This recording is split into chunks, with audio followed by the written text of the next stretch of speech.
Hello and welcome to Jackson's Job.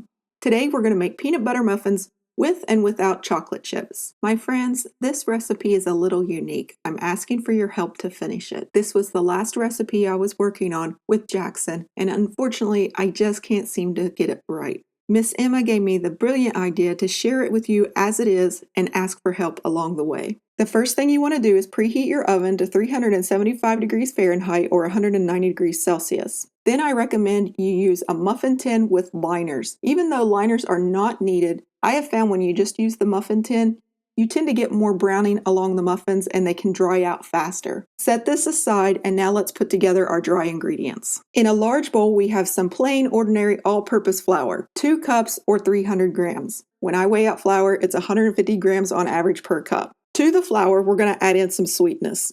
I'm going to use 3/4 cup of sugar.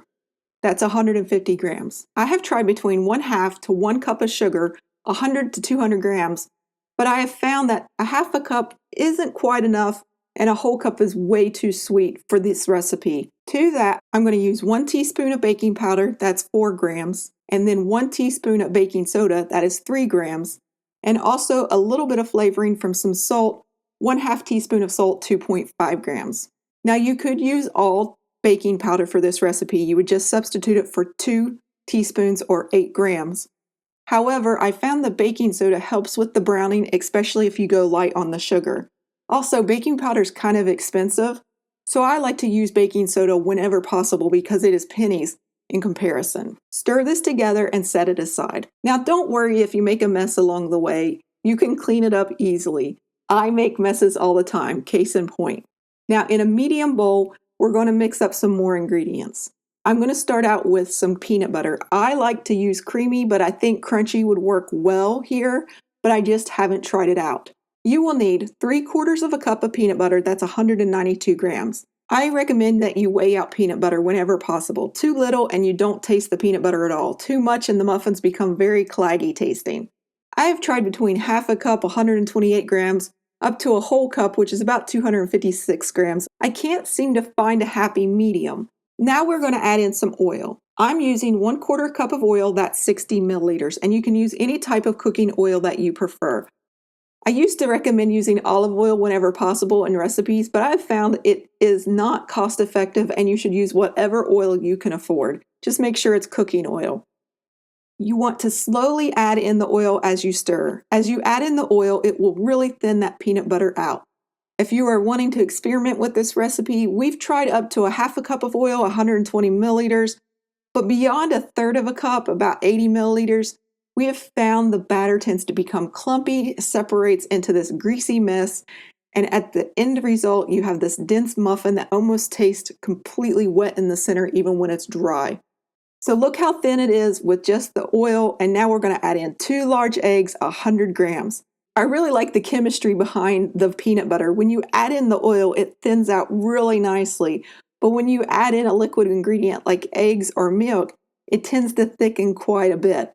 Think about when you're eating peanut butter and it gets really thick in your mouth, it's because it's interacting with that saliva. If you drink a lot more liquid, then you will make that peanut butter not taste as heavy on your tongue. We're going to add in some milk at this point, 1¼ cups of milk, that's 300 milliliters. Now when it comes to the milk, I have done as little as a half a cup of milk, 120 milliliters, or as much as 1.5 cups of milk, which is about 360 milliliters. I have found that at least 1 cup of milk makes a big difference with this recipe. This vanilla is completely optional. You do not have to use it. I'm using 1 teaspoon of vanilla, that's 5 milliliters. You're going to mix this together briefly and then set this aside and get your flour mixture from earlier. At this point, I recommend using a spatula or a spoon to mix the rest of your muffins. The whisk will just clump together and it'll be difficult to mix this without over mixing it using a whisk. So just put this aside to be washed later and let's make a little well in the center of our flour mixture and pour in that peanut butter mixture. And then when you mix this together, only mix it as much as you need to get it to come together. Do not overmix muffin batter. If you overmix muffin batter, it will end up becoming a very tough muffin and it will be dry tasting in the end. So you just want to mix it until all the flour starts to disappear. Now, since I'm going to make some of these for my dog, I'm going to make one without any chocolate chips whatsoever. They love this recipe, and I often make them an extra one with no chocolate, so it's safe for them to consume. Also, if you don't like chocolate chips, you could leave them out entirely and even replace them with some chopped peanuts. When you add in the chocolate chips, I'm using 3/4 of a cup of chocolate chips. That's 180 grams. I recommend adding it into stages, maybe half of it or a third of it, and then mix it up. And then as you fill up your muffin tins, add some more. This will help you get the chocolate chips evenly distributed without overmixing your batter. If you use mini chocolate chips, you will get more chocolate to the peanut butter muffin. However, if you just use regular chocolate chips, you can go up as high as 1.5 cups. That's 360 grams of chocolate.